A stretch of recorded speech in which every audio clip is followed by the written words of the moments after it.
grand développement de Microsoft vient d'être annoncé, et honnêtement, c'est fou de voir comment cela se passe. Microsoft vient d'annoncer ce nouveau système de sécurité alimenté par l'IA qu'ils appellent MDH, ce qui signifie plateforme d'analyse multimodèle à agents. Ce qui est intéressant, c'est que ce système vient de prendre la première place du classement CyberGym avec un score de 88,45%.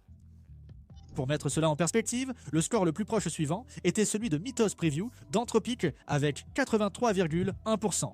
Et GPT 5,5 d'OpenAI est arrivé à 81,8%. Mais c'est là que ça devient vraiment fascinant.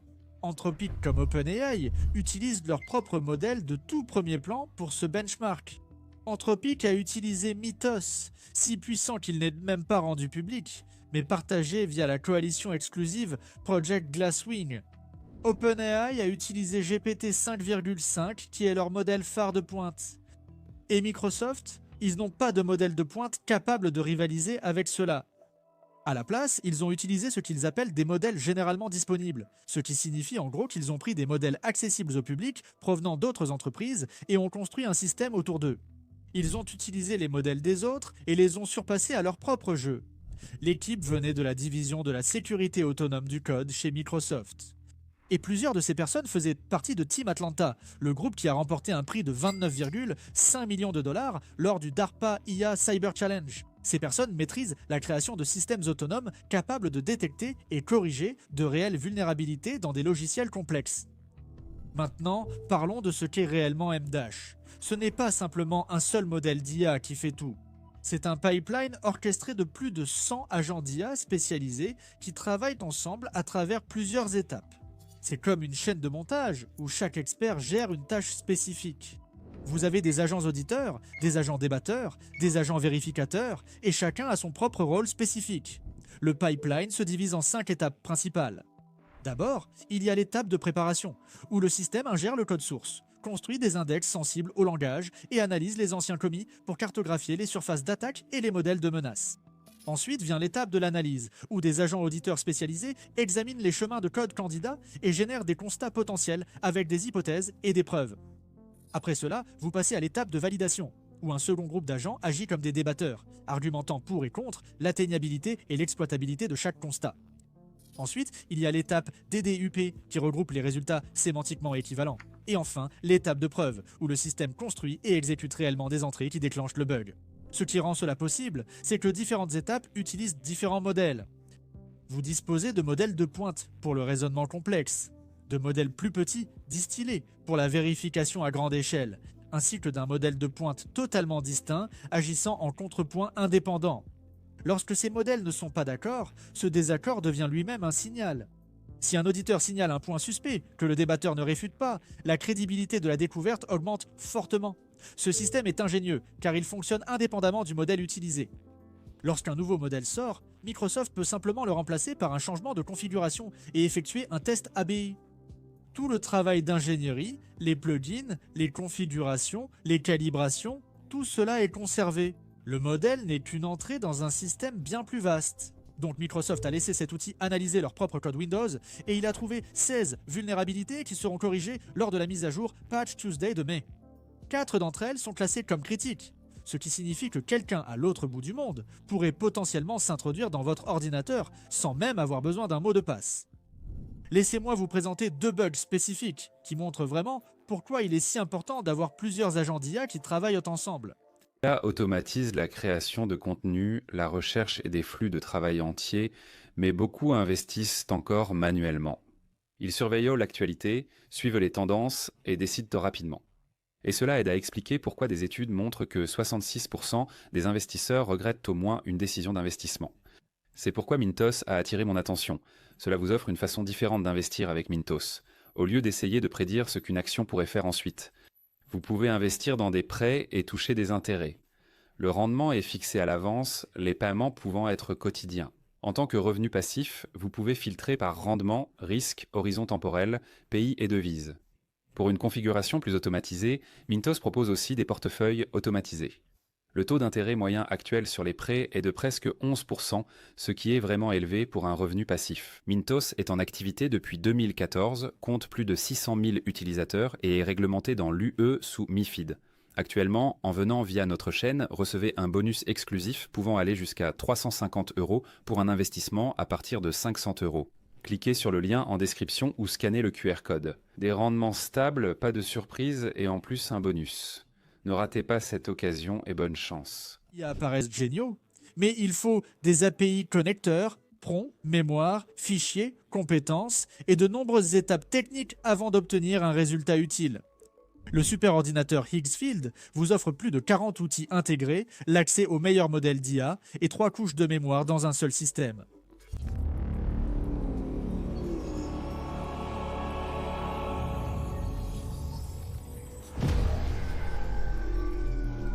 Cette mémoire est essentielle. Plus vous l'utilisez, plus elle s'améliore. Il mémorise votre méthode, apprend vos préférences et vous aide à avancer plus vite sans tout recommencer. Donc, si vous êtes créateur, fondateur, marketeur ou propriétaire d'agence et que vous voulez des flux de travail IA sérieux sans avoir à gérer la complexité technique, le superordinateur Higgsfield vaut vraiment le coup d'œil. Le lien est dans la description.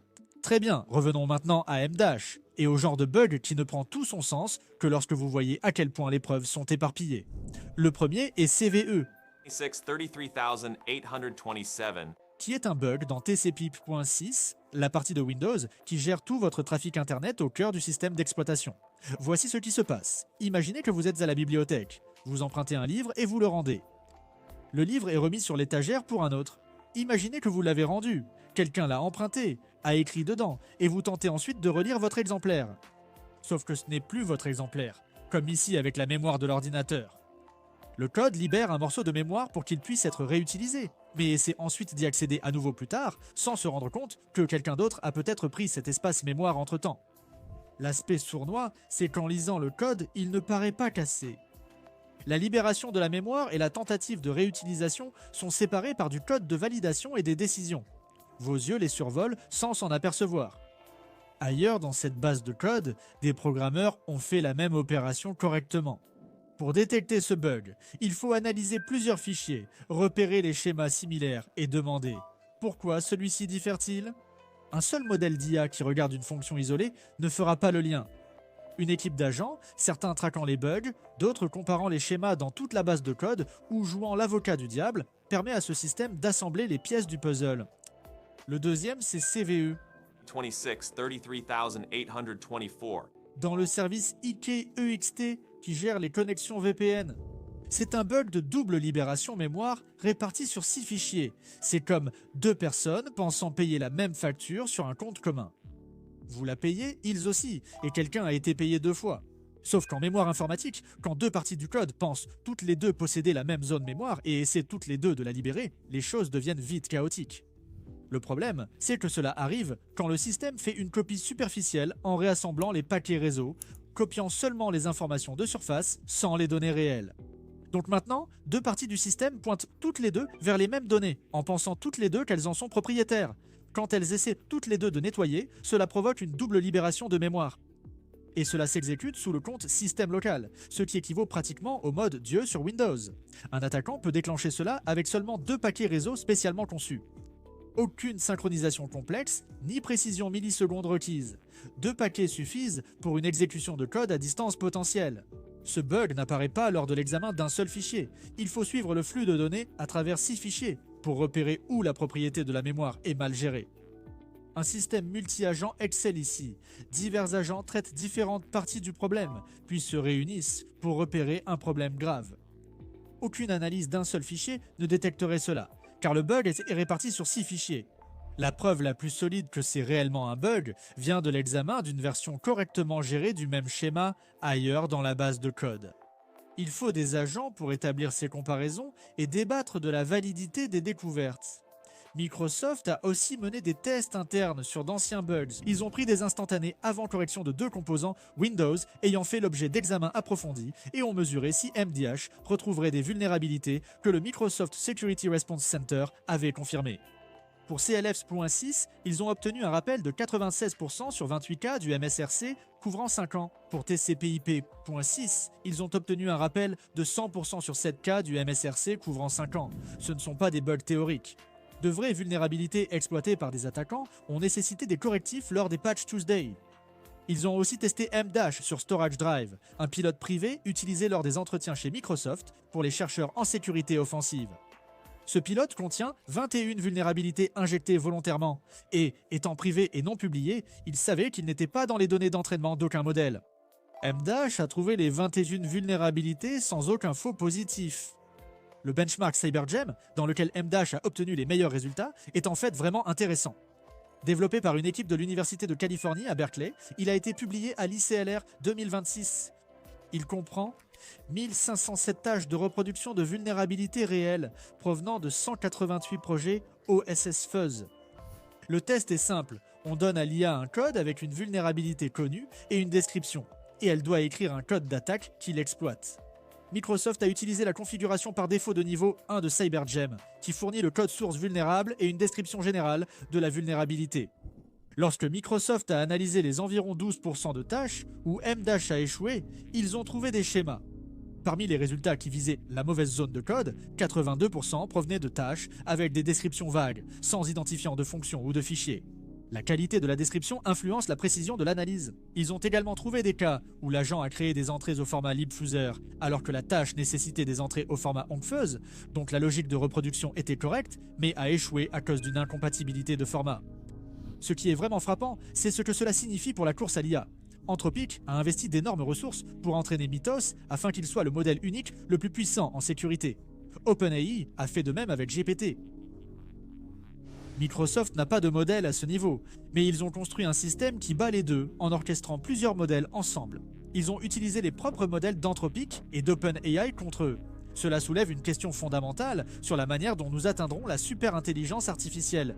Y a-t-il un seul chemin ou deux? La première voie, c'est ce que font Anthropic et OpenAI. Pousser un seul modèle à la limite absolue, ce qui nécessite une puissance de calcul énorme, des quantités massives de données et des équipes de recherche de tout premier plan. La seconde voie, c'est ce que Microsoft vient de démontrer avec M-Dash. Il ne s'agit pas d'essayer de créer le modèle unique le plus puissant, mais de construire un système qui maximise les capacités des modèles existants grâce à la décomposition des tâches et à l'orchestration multi-agents.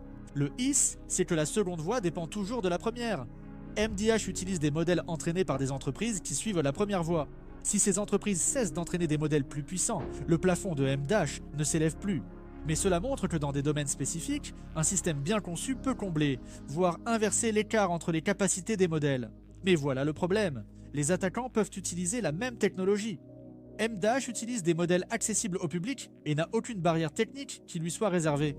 Donc, si les défenseurs peuvent utiliser cela pour trouver des vulnérabilités plus rapidement, les attaquants le peuvent aussi. La course vient de s'accélérer considérablement des deux côtés. Microsoft insiste surtout sur le fait que la valeur n'est pas dans le modèle, mais dans le système qui l'entoure. Le pipeline, les agents spécialisés, les étapes de validation, les plugins spécifiques au domaine, c'est de là que vient l'avantage durable. Quand un nouveau modèle arrive, vous changez simplement de modèle sans tout refaire et gardez vos atouts d'ingénierie. Les gens devraient se demander non pas quel modèle d'IA est utilisé dans les outils de sécurité, mais ce que fait le système avec ce modèle et ce qui reste en place quand le modèle suivant arrive. Microsoft reconnaît que nous en sommes encore au début. Ils testent M-Dash avec des clients dans le cadre d'une phase de test privée limitée et ils n'ont pas encore annoncé de tarification ni de calendrier de sortie générale. Mais leurs résultats sont assez convaincants. Un score de 88,45% sur CyberGem, un taux de rappel de 96 à 100% sur les bugs historiques de Windows et 16 CVE réels corrigés ce mois-ci dont 4 failles critiques d'exécution de code à distance. L'implication plus large, c'est que nous entrons dans une phase où l'ingénierie autour des modèles d'IA pourrait compter autant que les modèles eux-mêmes. Pour des entreprises comme Anthropic et OpenAI, c'est un signal d'alarme. Être leader en capacité brute du modèle ne signifie pas forcément dominer la couche applicative. Pour des plateformes comme Microsoft et Google, cela prouve qu'une voie différente est possible, même sans le meilleur modèle. Pour tous les autres, le paysage de la cybersécurité va devenir bien plus dynamique, car attaquants et défenseurs viennent de bénéficier d'une importante mise à niveau de leurs capacités. L'équipe M-Dash réunissait des membres du groupe Autonomous Code Security Group de Microsoft Offensive Research and Security Engineering et de Microsoft Windows Attack Research and Protection. Ce sont les personnes qui mènent les recherches offensives approfondies et complexes sur la sécurité de Windows, et elles ont collaboré pour intégrer cela dans un système d'orchestration mature. Microsoft indique qu'ils partageront d'autres mises à jour au fur et à mesure du déploiement. Mais pour l'instant, il s'agit d'une étape importante dans la recherche en sécurité alimentée par l'IA, passant des expériences en laboratoire à des systèmes de production réels qui trouvent réellement des failles importantes. Pour plus de contenu sur la science, l'espace et les technologies avancées, consultez notre chaîne, dédiée via les liens en description. C'est tout pour aujourd'hui. Pensez-vous que Microsoft a montré l'avenir de la cyberdéfense ou ouvert la voie à quelque chose de plus grand? Merci d'avoir regardé. À la prochaine vidéo.